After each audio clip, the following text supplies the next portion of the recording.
Imagine this. You're a student at Swinburne. It's 8:25 and your final report is due at 8:30 that must be handed in at the AMDC building.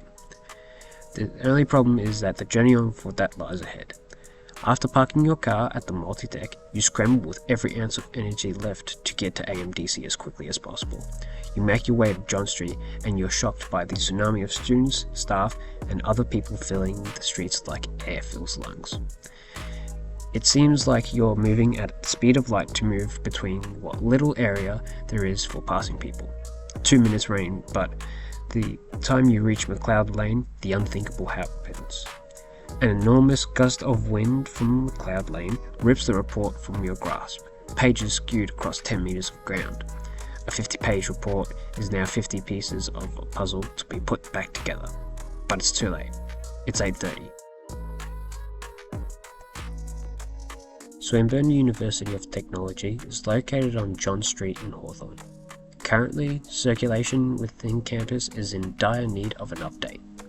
We asked students to complete a survey in regards to the circulation on campus and how it could be improved. From the survey, we gained information such as where on campus they frequent the most, how they get to uni, and other things such as connectivity between the different sides of campus. From the survey, we identified that there are issues with connectivity and the pathways within campus, causing walking duration to increase based on the lack of connectivity. Further research showcased studies based on pedestrian health and design inside campus grounds in papers such as Walkability 101, the National Library of Medicine, and Pedestrian Planning on college campuses, by discussing planning strategies, analysing pedestrian needs to identify missing links and other challenges to develop secondary routes that may formalise existing cut-throughs. Prominent issues when examining pedestrian circulation include the weather conditions when travelling, the time duration from one end of the campus to the other, and the lack of connectivity of the southern and northern sectors of campus due to the substantial barriers presenting issues with circulation. Based on the level of importance, we elected to solve the issue of connectivity to ease circulation and make Swinburne whole again. Currently, research shows that 7.5 minutes is required to walk from the multi-deck car park to Wakefield Street to the other end of the campus.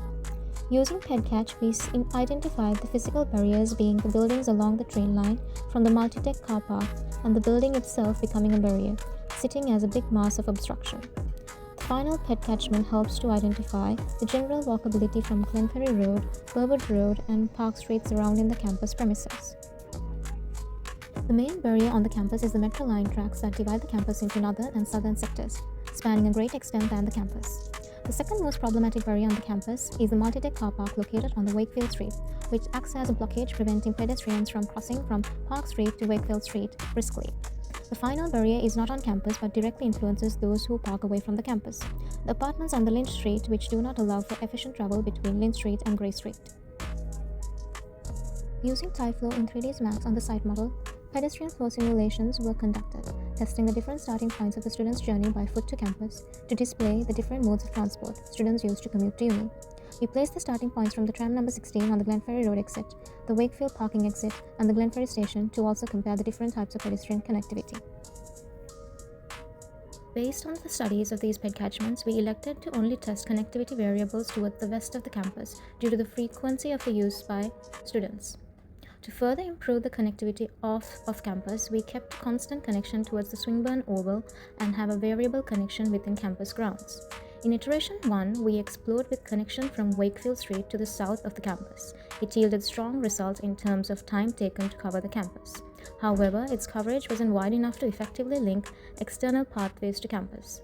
Iteration 2 explores the idea of connecting Alfred Street to the adjacent side of the train line, which improved ground covered as a result of Alfred Street's wider pathway and close vicinity to the Wakefield Street car park. Iteration 3 utilizes Frederick Street linking towards the car park for added convenience for those commuting by car to uni. After careful consideration and PedCatch analysis, it was deducted that the iteration 2 was the most efficient option for connectivity across campus. The connectivity improvement along Frederick Street helps to reduce pedestrian travel by approximately half the time through the effective connection of pre-existing pathways, creating a more efficient network. Looking into precedents, we came across March Acute train station designed by Japanese architect Hafiz Mikan, which explores adaptive reuse of one of Tokyo's oldest train stations, resulting in mixed-use commercial facility. Then we looked how Ney and Partners curves footbridge between arches of French viaduct by reusing the existing viaduct structure by adding pedestrian circulation without altering its heritage value to create a seamless, elegant pedestrian connection between the viaduct's arches.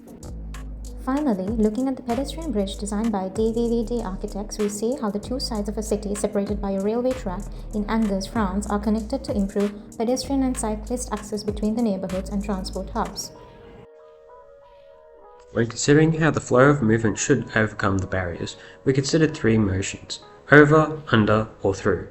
To tackle the car park, we proposed repurposing the ground floor to make it a pedestrian-centric and safe area, while also creating a space where people are encouraged to stay and socialise, while simultaneously opening up the northwest corner of the complex to create a suitable walkway through the ground floor. Proposal 2 utilises a footbridge that spans Frederick Street over the train line to safely circulate without harm or hindrance. It consists of metal mesh to allow for air and light to pass through the structure to prevent shadow casting below. It also consists of anti-slip concrete flooring for both structure and safety for all weather conditions, wet and dry.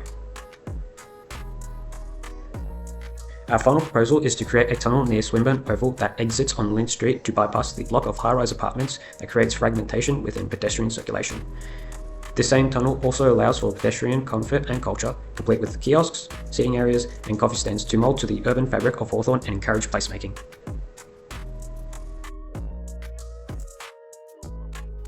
Going back to our initial analysis, we compared the new PEDCAT results and as well as simulated the new pathfinding simulation with the design addition and alterations to compare and contrast our results.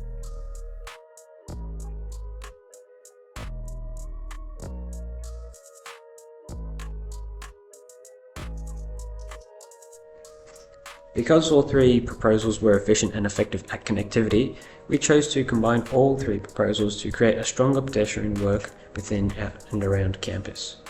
Thank you for watching. Goodbye.